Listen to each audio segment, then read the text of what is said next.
Bismillahirrahmanirrahim. Assalamualaikum warahmatullahi wabarakatuh.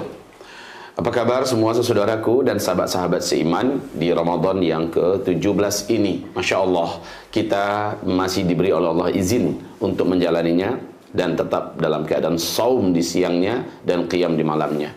Kita terus jos ya, semangat untuk ke depan lebih lagi meningkatkan vitalitas ibadah kita dan semangat ruhiyah kita untuk mengalahkan siang hari kita dengan segala ibadah yang Allah cintai dan menaklukkan malam kita untuk segala qiyam dan tilawah qiraat yang Allah muliakan, Allah cintai, Allah ridhoi. InsyaAllah mudah-mudahan semua kita bisa berakhir dalam Ramadan ini dalam status la'allakum tattaqun. Amin ya Rabb, amin ya Allah, amin ya Rabbal alamin, ya Allah yang mujibas sa'ilin. Pada hari ini kita masuk ke ayat yang ke-17. Mari kita simak bersama-sama dari surat Al-Mulk. A'udzu billahi minasyaitonir rajim. Bismillahirrahmanirrahim.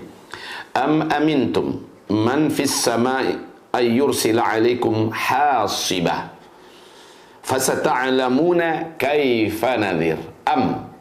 Apakah amintum, kamu merasa aman setelah kamu berbuat ini dan itu, setelah kamu mengadakan penentangan kepada Allah, setelah kamu menunjukkan perlawanan kepada agama Allah, setelah kamu berada di barisan yang bukan Allah cintai, Allah ridhoi, setelah kamu melakukan maksiat, setelah kamu berbuat dosa ini dan itu, apakah kamu merasa aman? Man fis sama, terhadap yang maha tinggi, terhadap yang menguasai langit dan bumi, terhadap yang maha jaga dan maha perkasa, apakah kamu merasa aman daripadanya? Ayyursila, bahwa dia, yaitu Allah subhanahu wa ta'ala, yursila, akan mengirim, alaikum, ke atas kamu. Jadi yursila lakum, yursila alaikum, beda ya. Kalau alaikum berarti ini adalah petaka, Allah kirimkan petaka atas kamu. Hasiban, ya, hasiban, yaitu berupa petaka-petaka yang datangnya dari langit. Macam-macam itu petaka-petaka yang datang dari langit. Kalau di sini hasiban berarti ini adalah badai yang maha kuat, ya, tornado yang membawa batu-batuan, pasir dan segala macamnya, dan bahkan juga bisa jadi adalah meteor, bisa jadi juga adalah asteroid yang menghantam bumi, atau bisa jadi adalah gunung-gunung berapi yang meletus lalu batu-batunya menghunjam dan menyerang kamu yang ada di bumi. Hasiban, hasiban adalah angin atau badai yang maha kuat, tornado yang maha dahsyat. Ayyursila alaikum hasiba. Apakah kamu merasa aman?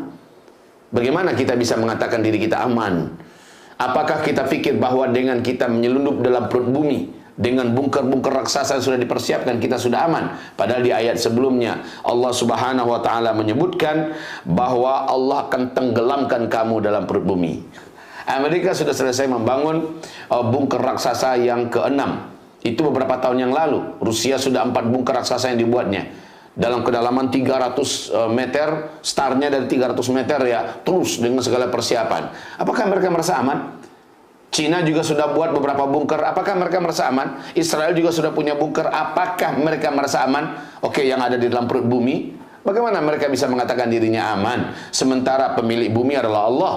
Pemilik langit juga adalah Allah, zat yang memiliki segala-galanya, dan dia adalah zat yang maha kuat, zat yang maha perkasa, zat yang maha kokoh. Bagaimana orang-orang ini bisa merasa aman?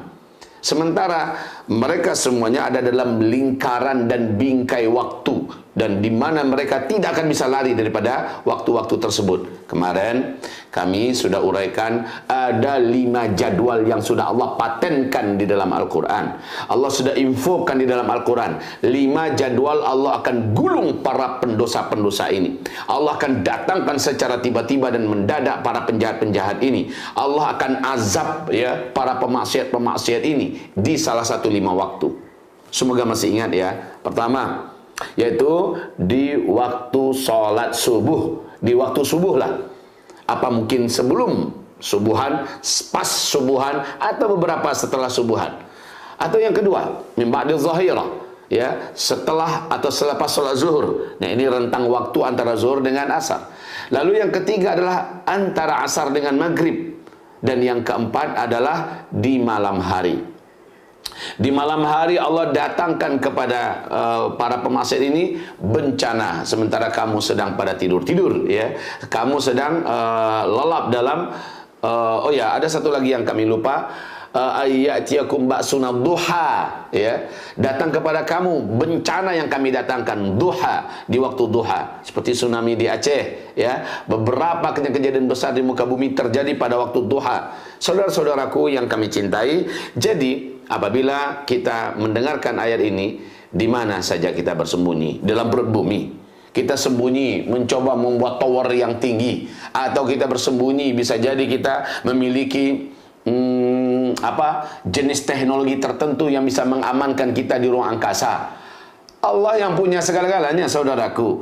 Allah yang punya, dalam genggaman Allah seluruhnya, dan seluruh langit dan bumi, apa saja yang ada di dalam di antara keduanya, serta para malaikat-malaikat yang gagah-gagah dan perkasa tak terkalahkan, malaikat-malaikat yang kuat-kuat kokoh dan tidak bisa disentuh oleh teknologi makhluk apapun untuk mengalahkannya. Mereka ini juga adalah suruhan Allah Subhanahu wa taala. Ketika Allah perintahkan semuanya tunduk, la ya'sunallah ma amarahum. Para malaikat itu tidak akan pernah memaksiati Allah, tidak akan pernah mengatakan tidak, tunggu dulu ya Allah, tidak. Ketika Allah perintahkan, mereka langsung bergerak. Apa ada yang sanggup untuk lari dari Allah?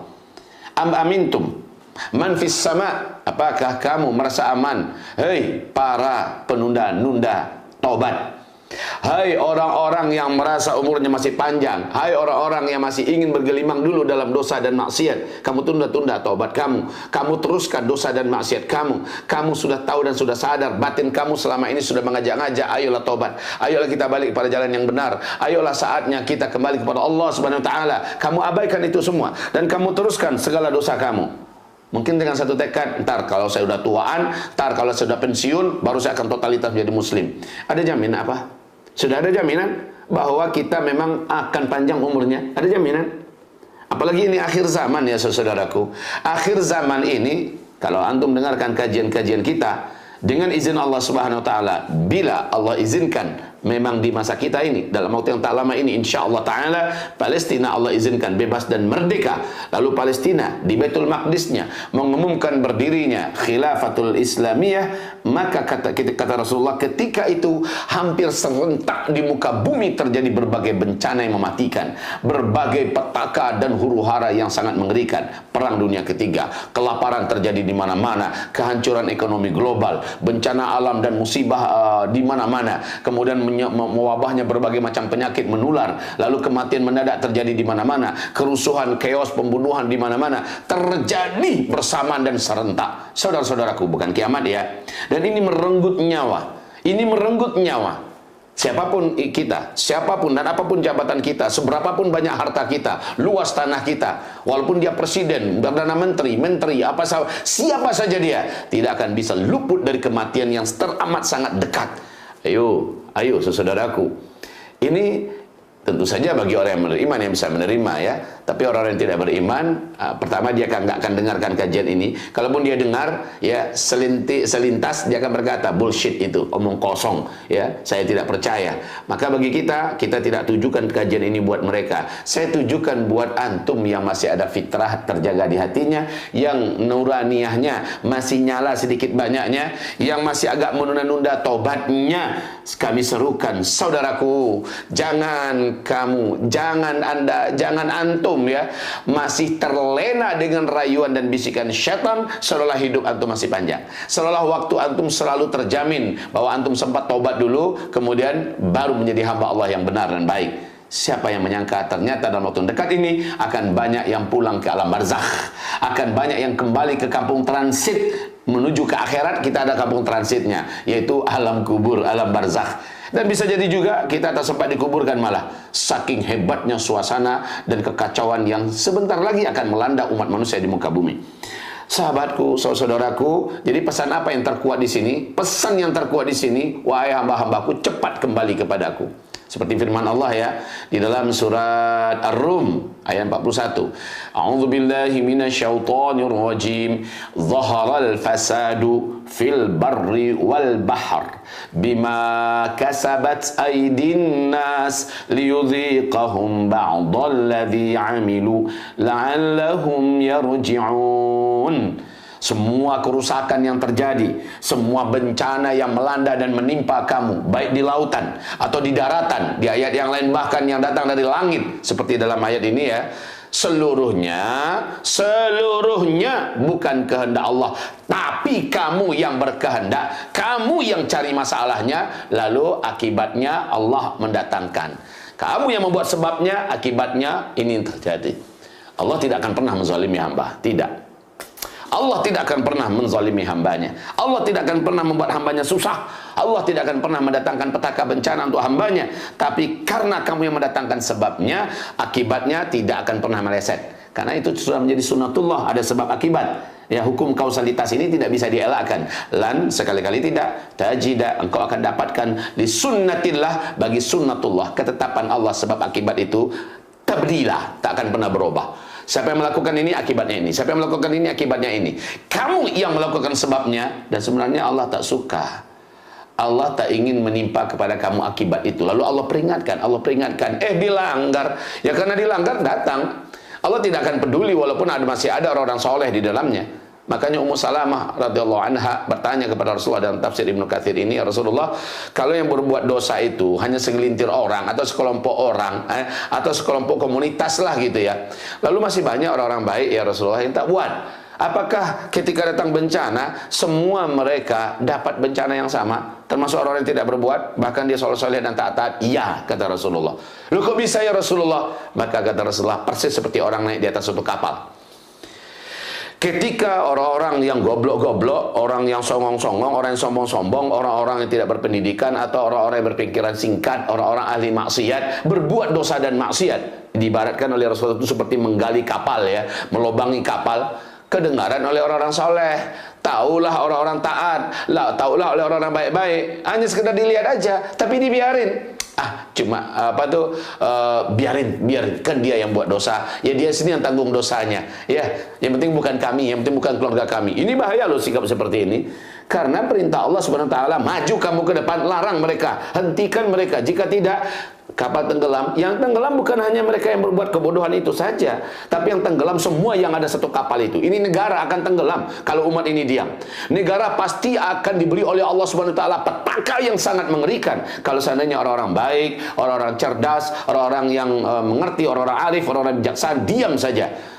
Udahlah, itu urusan dia, nggak usah ikut campur. Cukup bagi kita hanya sekedar nyoblos. Ini umpama ya, ternyata orang yang kita coblos nggak naik karena ada penipu semacamnya, itu tanggung di akhirat. Nggak bisa gitu. Umat ini harus punya andil, umat ini harus tampil. Kalau dibiarkan tenggelam nih, negara ini akan tenggelam dalam petaka yang sangat dan maha dahsyat, mengerikan. Kalau begitu gimana? Kita serentak harus turun bersama-sama dengan orang-orang berpendidikannya, dengan orang-orang yang masih punya akar waras dan akal sehatnya, dengan para alim ulamanya, dengan para tokoh-tokohnya, turun bersama-sama mengatakan stop, ya, mengatakan hentikan. Jika tidak itu dilakukan, tenggelam semuanya. Begitu loh ya. Amintum man fis samai ay yakhsifa bikumul arda ay yursila alaikum hasiba, ya. Apakah kamu masih merasa aman? Masih merasa aman. Kamu sudah buat akibatnya. Kamu sudah buat sebabnya. Maka apakah kamu merasa aman daripada akibatnya? No. Tidak bisa. Tidak bisa merasa aman daripada akibat setelah sebab dibuat. Ya, nggak bisa aman. Contohnya gini, kamu sudah nyalakan api, lalu tangan kamu sudah kamu letakkan di atas api. Apakah kamu merasa aman bahwa tangan kamu tidak terbakar? Enggak, pasti akan terbakar, pasti akan panas dan hangus. Ya, tanpa pelindung, tanpa apapun pembantu, tahu-tahu diletakkan. Kita mengatakan aman, tawakal Allah. Ya nggak bisa gitu. Tawakal Allah, ya nggak bisa begitu, saudaraku. Hamba-hamba Allah yang kami cintai, barakallahu fikum. Itu ya ayat yang ke-17, fasata'lamuna kaifa nadhir. Maka bekal akan engkau ketahui kaifa nadhir, bagaimana peringatan ini. Akhirnya ketika kamu abaikan, kamu melihatnya langsung, kamu merasakannya langsung, kamu mendapatkannya. Baik, ini kajian bisa kita buat maknanya secara makro, secara Indonesia, bahkan dunia. Bisa juga kita kerucutkan secara mikro dalam kehidupan pribadi kita, siapapun kita. Ketika kita sudah terus-menerus melakukan sebab yang pasti akibatnya tidak bisa dielakkan, dan kita tidak berhenti cepat, kita tidak taubat cepat, kita tidak putar setir cepat kembali kepada Allah Subhanahu wa taala. Jangan salahkan apabila akibat melanda dan menimpa kita. Jangan sekatakan Allah zalim, Allah jahat. Padahal Allah sudah berkali-kali membangunkan dan menyentakkan nurani kita, menyentakkan fitrah kita, memberikan penyadaran, kesadaran yang hati ini menerima, tapi kita abaikan, kita cuekkan, dan kita tunda-tunda. Maka jangan salahkan Allah bila akibat pun datang kepada kita. Ini secara mikro ya. Begitu juga dalam kehidupan berkeluarga.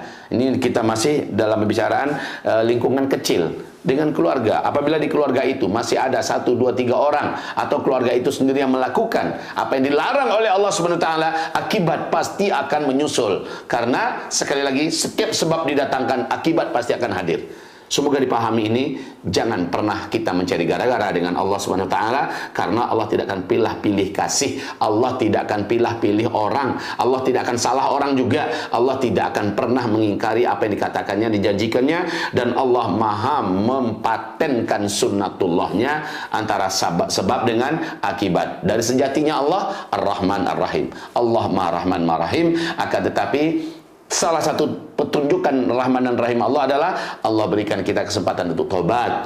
Berkali-kali Allah sentakkan kesadaran kita, Allah bukakan kesempatan kita untuk kembali ke jalan Allah. Tetapi pilihan kita yang mana? Bila pilihan kita benar, Allah nggak jadi terjadi apa yang harusnya menimpa kita. Tapi ketika kita masih terus kepada maksiat kita, kepada dosa kita, kepada kejahatan kita, maka pasti cepat atau lambat petaka dahsyat itu akan melanda hidup kita. Ya, semoga dipahami ini, semoga dipahami dengan iman, dan jangan menunda. Wahai calon-calon mayat, wahai calon-calon almarhum, calon-calon almarhumah, barakallahu fikum. Mohon maaf lahir batin. Mari kita persiapkan diri untuk bersiap-siap menghadapi segala macam beratnya huru-hara masa depan. Mari kita doakan saudara kita di Palestina. Mari kita menyumbang dan terus berinfak, bersedekah untuk perjuangan kemerdekaan Masjidil Aqsa kita yang tercinta. Dan jangan pernah lupa mereka dalam gulungan dan lipatan doa yang kita naikkan ke Allah Subhanahu wa taala. Begitu saudaraku yang tercinta, saling berbagi doa, saling menguatkan iman dan hati, dan saling melakukan persiapan. Insyaallah taala kami sudah terbitkan kitab kita zikir akhir zaman, ya, dalam artian zikir dan amalan-amalan penyelamat dari segala petaka dan huru-hara akhir zaman. Silakan untuk saudara kami mendapatkan kitab ini di berbagai link kami, termasuk di nomor yang ada ini. Maka ini adalah salah satu di antara senjata yang diajarkan Rasulullah bagi kita agar selamat di akhir zaman. Amalkan zikirnya, senantiasa rutinkan, dan berbagi hadiahlah dengan kitab ini agar banyak orang-orang yang memiliki persiapan ruhiyah, ya, dimana nanti ketika huru-hara itu terjadi, kita termasuk orang memiliki jampi-jampi khusus ke langit, ya, yaitu doa-doa yang langsung mengguncang langit. Dan doa-doa itu Rasulullah SAW yang ajarkan dan berikan kepada kita sebagai persenjataan akhir zaman. Barakallahu fikum. Sebagaimana alhamdulillah kitab juga yang ini sudah tampil dan sudah hadir, sudah dicetak. Insya Allah edisi pertama, edisi kedua juga dalam perjalanan. Ini adalah Nubuat Akhir Zaman, Fakta dan Data Mutakhir, ya. Di dalam kitab ini urutan yang terjadi, yang akan terjadi, dan bagaimana solusi penanganannya. Insya Allah kita muat bermodalkan dengan data, fakta, dalil-dalil yang cukup, dan insya Allah full color juga, full warna. Sekali lagi ini menjadi panduan sebagai umat yang rindu, ya, apa yang harus saya lakukan, apa caranya supaya saya selamat. Insya Allah ada di kitab-kitab kita ini. Tafadhol didapatkan dan bisa dihubungi di nomor kontak berikut ini. Jazakumullahu khairan katsira. Hayyanallah wa iyyakum. Selamat berbuka puasa. Berbagilah kebaikan ini kepada orang sebanyak-banyaknya. Like dan share insya Allah. Subscribe jangan lupa. Mudah-mudahan kajian-kajian kita akan membuat banyak orang yang terselamatkan. Subhanakallahumma wa bihamdik, asyhadu an la ilaha illa ant, astaghfiruka wa atubu ilaik. Wassalamualaikum warahmatullahi wabarakatuh.